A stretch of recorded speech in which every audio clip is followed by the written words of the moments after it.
Boa tarde, pessoal. Eu sou o Daniel da Fatorori Asset. Eu e o Iago da JPP vamos falar do Fundo Orinvest JPP do relatório de janeiro de 2023. O fundo fechou janeiro com 91% da carteira alocada em CRIs, 0,6% em fundos imobiliários e 8,2% em instrumentos de caixa. É importante que esse 8% de caixa ele foi fruto de vendas que a gestão fez no mercado secundário de CRIs, para poder se aproveitar do momento e alocar em operações que já estão aprovadas, com mais taxas e melhores estruturas, melhorando o perfil de rentabilidade do fundo. Nesse mês a gente distribuiu R$ 1,25, geramos R$ 1,27, a reserva aumentou para 53 centavos por cota, a cota fechou no mercado secundário a R$ 98,08, aproximadamente 2% de desconto em relação à cota patrimonial de R$ 99,79. Nós fechamos aí com 21 milhões de reais negociados no mês e 27 mil cotistas. Acho que vale pontuar que no dia 9 de fevereiro nós soltamos um fato relevante a respeito da recuperação judicial do grupo ACF, que são cedente e fiador, respectivamente, do nosso CRI Aracaju. O Iago vai dar mais detalhes na parte da carteira, da nossa alocação nesse papel e estruturas de garantia que estamos fazendo com relação a SRJ. Bom, falando novamente do desempenho do fundo, então em janeiro nós geramos R$ 1,27, pagamos R$ 1,25, da mesma forma que foi feito aí no último mês. Nós estamos tentando linearizar esses dividendos, por isso que a gente mantém uma reserva num patamar que pode até ser considerado elevado, mas ele é importante para a gente manter a distribuição constante de dividendos. Com relação ao retorno, no mês a gente deu 1,15, com retorno total do fundo 1,15 contra 1,12 do CDI e 1,40 do IMAB. Nos últimos 12 meses, nós temos aí aproximadamente 15% de retorno, contra 10,80 do CDI líquido e 11,19 do IMAB.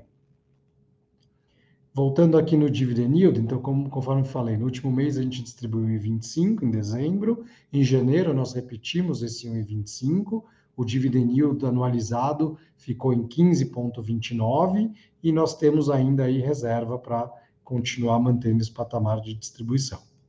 Com relação à movimentação do fundo, nós tivemos quase 21 milhões de volume negociado, com aproximadamente 40 mil negócios. E agora o Iago vai entrar na carteira do fundo. Olá, pessoal. Sou o Iago da JPP Capital, comentando aqui sobre a carteira do fundo, né? Então, no primeiro gráfico aqui acima, vocês podem ver que ela estava 91% em CRIs, 8% em caixa e 1% em fundo imobiliário, né? Como o Daniel comentou, esses 8% em caixa, eles são um pouco maiores do que normalmente nós carregamos de caixa no fundo, para trocar, né? Porque nós vendemos operações para comprar novas operações, inclusive 2 delas já foram desembolsadas antes dessa apresentação, e contribuíram para elevar a taxa média da carteira do fundo, né?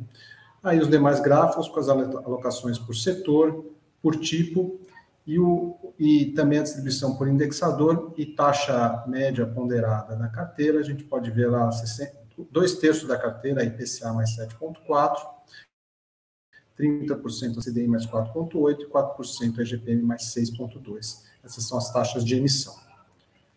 Aqui a concentração da carteira por devedor, né? Nós vemos aqui 3 devedores com a participação superior a 5%, Carvalho Rossi, em lote 5, Minas Brisa, mais alguns devedores com a participação relevante aqui no meio da tabela e outros menores. Aqui, os ativos listados, né, pela data de aquisição. E importante destacar aqui o Aracaju, né, que aqui é um dos primeiros, foi adquirido em maio de 2019, em abril de 2019. Essa operação, importante observar que ela representa apenas 0,8% da carteira, né? Essa aqui é a operação que o Daniel comentou, que a cedente, né, e fiadora pediram recuperação judicial.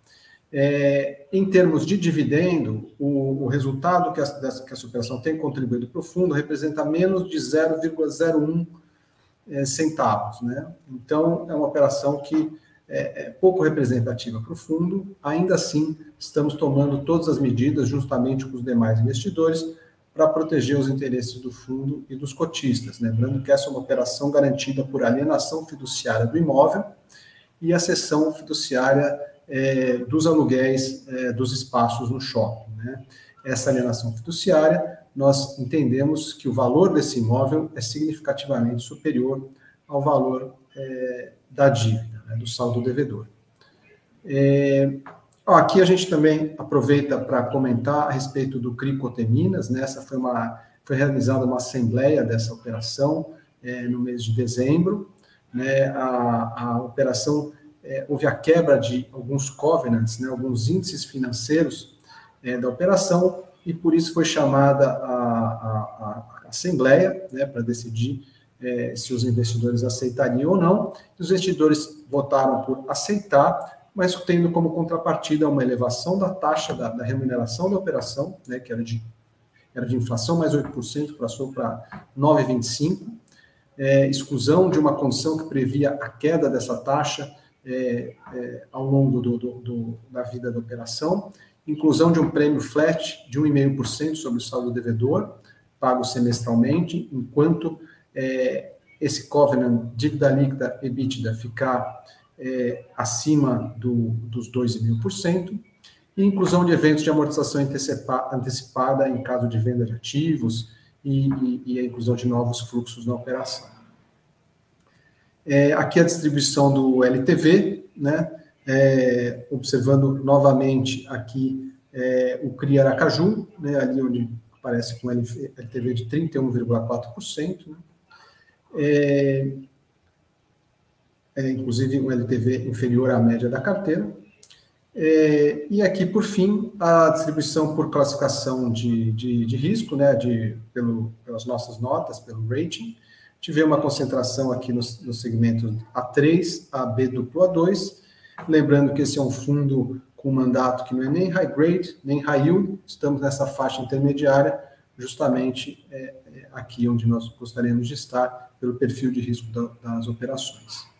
Bom, é isso que tínhamos para mostrar esse mês, e mês que vem voltamos com mais informações a respeito do OJP. Obrigado.